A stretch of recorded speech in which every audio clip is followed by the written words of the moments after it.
Je dois une grande partie de ce que j'ai accompli sur le plan professionnel dans ma vie à mes compétences en négociation.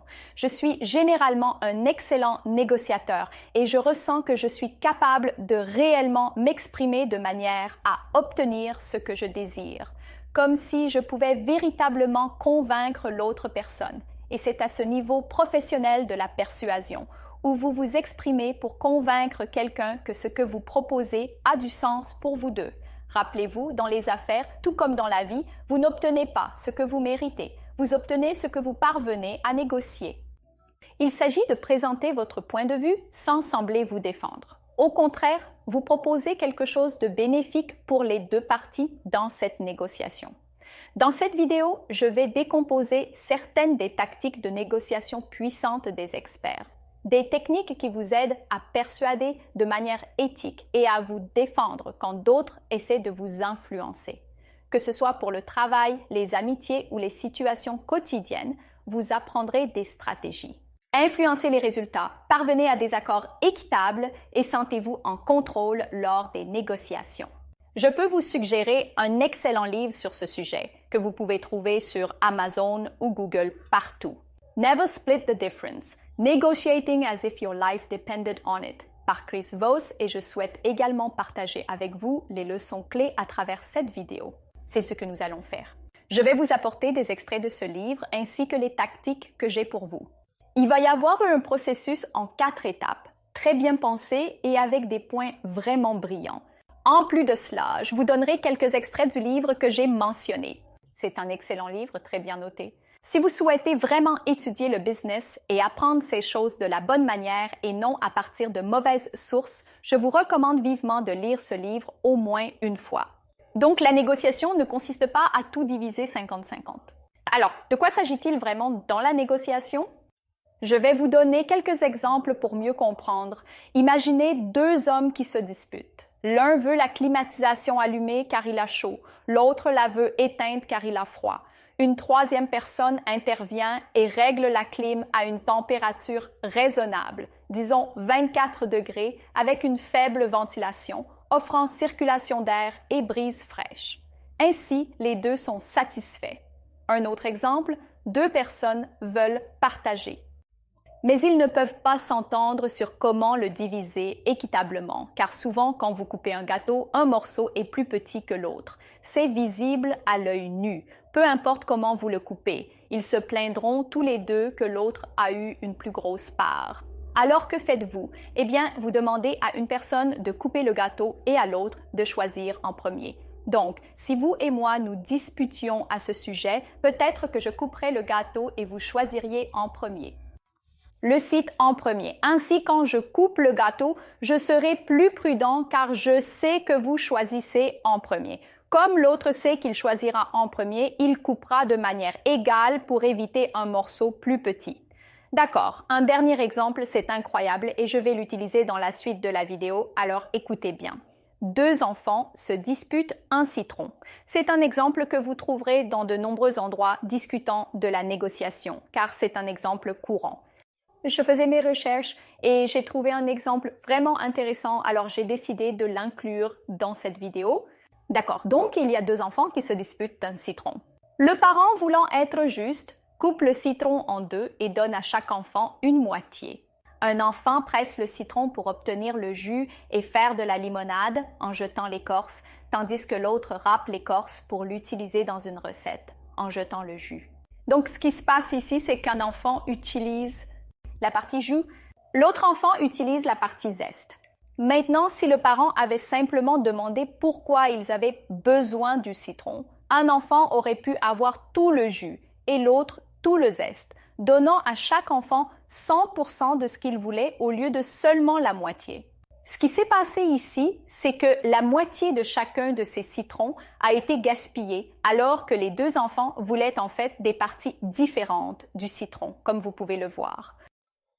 La négociation consiste à trouver une solution qui rende les 2 parties satisfaites sans nuire à la relation. Alors, comment y parvenir? Comment trouver ces solutions sages et pratiques comme celles que nous venons de voir? Dans les 3 exemples que nous avons discutés, nous avons parlé de l'exemple du climatiseur. du citron, du gâteau, et dans ces 3 exemples, ce qui s'est passé, c'est qu'une solution a été suggérée de manière à ce que les 2 parties en bénéficient. C'est cela la négociation. Il s'agit de trouver une solution pratique à un problème sur lequel les 2 parties peuvent s'accorder. Dans n'importe quel scénario, les 2 parties veulent plus s'accorder que se disputer. Voici donc un cadre de première étape pour devenir un négociateur plus avisé. La première étape est de se concentrer sur l'intérêt, pas sur la victoire. Vous vous souvenez de l'histoire où 2 personnes se disputaient à propos du climatiseur dans la pièce. Le problème ici est que se concentrer trop sur leur victoire, au lieu de discuter de qui obtient ce qu'il veut, déplacez votre attention vers l'intérêt. S'il obtient ce qu'il veut, je perds. Si vous adoptez cet état d'esprit, cela va devenir difficile car de cette manière, votre attention n'est pas sur l'intérêt des parties. Au contraire, vous vous concentrez trop sur l'ego des personnes impliquées. Les avantages de se concentrer sur l'intérêt sont évidents. Tout le monde en profite. Mais le faire peut être difficile parce que gagner. Soit je gagne, soit vous gagnez.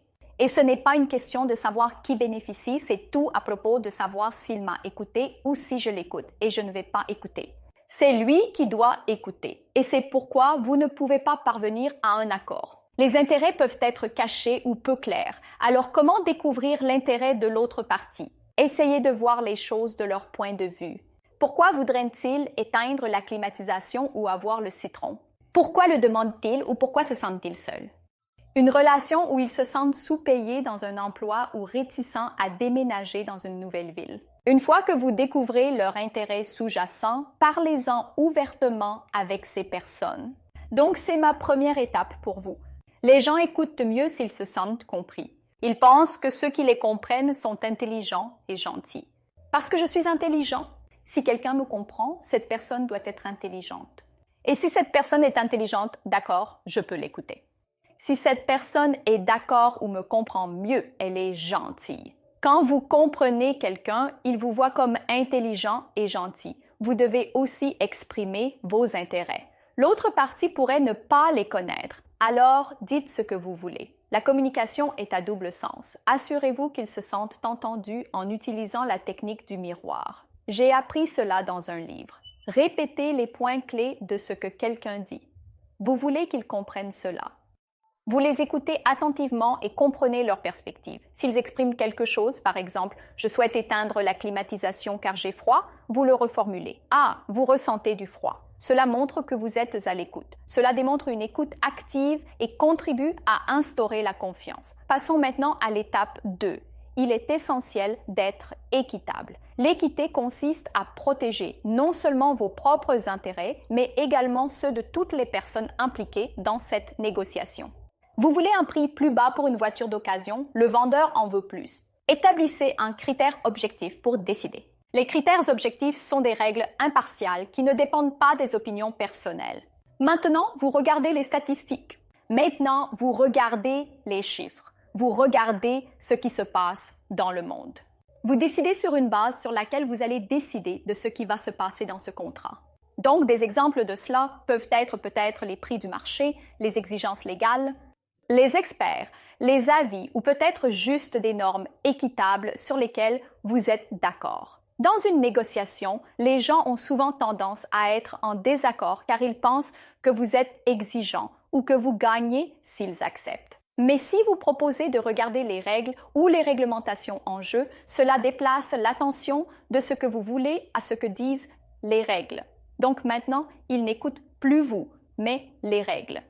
Les règles qui régissent cette question signifient que ce n'est plus vous qui l'exigez, mais les règles. Par exemple, si votre maison est en rénovation et qu'il y a un contrat qui ne précise pas le bois à utiliser et que l'entrepreneur propose une alternative moins chère, ce qui arrive souvent, alors que vous pensez à un matériau de meilleure qualité. Maintenant, vous vous disputez, mais ce que vous devez faire, c'est de ne pas compromettre.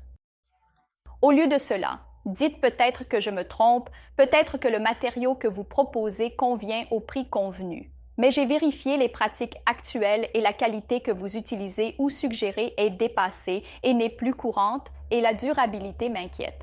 Alors, pourquoi ne comprenez-vous pas mon point de vue? Avant de commencer, essayez de définir des normes équitables avec l'autre partie. Par exemple, disons que vous voulez un prix élevé et que je veux un prix bas.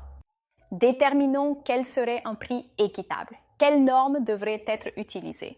Ainsi, lorsque vous commencez un contrat, vous définissez les normes dès le début, plutôt que de les discuter plus tard et de vous disputer à ce sujet. Vous discutez donc des normes à l'avance. D'accord, donc voici la norme que nous allons suivre. En vous concentrant sur des normes équitables, vous pouvez peut-être transformer un conflit d'intérêts en un objectif commun. Maintenant, vous avez tous les deux un objectif commun qui est de suivre les normes. Vous n'êtes pas en désaccord, vous ne vous disputez pas, mais vous collaborez pour résoudre ce problème de choix de bois pour votre maison. Maintenant, étape 3, collaborer pour créer un arrangement gagnant-gagnant. Séparez la séance de brainstorming de celle de sélection. Donc, commencez par brainstormer, puis choisissez parmi les options issues de ce brainstorming et enfin améliorez les idées choisies. Vous faites un brainstorming, vous sélectionnez quelques idées, puis vous travaillez ensemble pour améliorer ces idées. Au lieu de diviser à 50-50, ils auraient pu trouver un moyen pour que les deux parties conservent 100% de ce qu'elles voulaient. Par exemple, les deux enfants auraient pu utiliser le citron à son plein potentiel au lieu de le couper en deux. Un enfant aurait pu utiliser le jus, l'autre enfant aurait pu utiliser l'écorce. Alors, comment faites-vous cela pour que les deux parties obtiennent satisfaction? Pour que les deux parties soient d'accord mutuellement parce qu'il y a un gain mutuel. Voici comment vous pouvez procéder. Réunissez-vous simplement avec votre côté et avec l'autre côté pour faire un brainstorming sur toutes les solutions possibles. Visez des réponses où l'autre personne dit « c'est exact » afin qu'elle se sente comprise. C'était quelque chose que j'ai tiré du livre de Boss. Il dit cela et cela m'a vraiment paru logique. C'est pourquoi c'est ici dans la vidéo. Lorsque vous parlez à quelqu'un et que vous êtes en négociation, au lieu de vous concentrer sur l'obtention d'un oui de leur part, que diriez-vous de vous concentrer sur l'obtention d'un c'est exact de leur part? Ainsi, lorsqu'ils disent c'est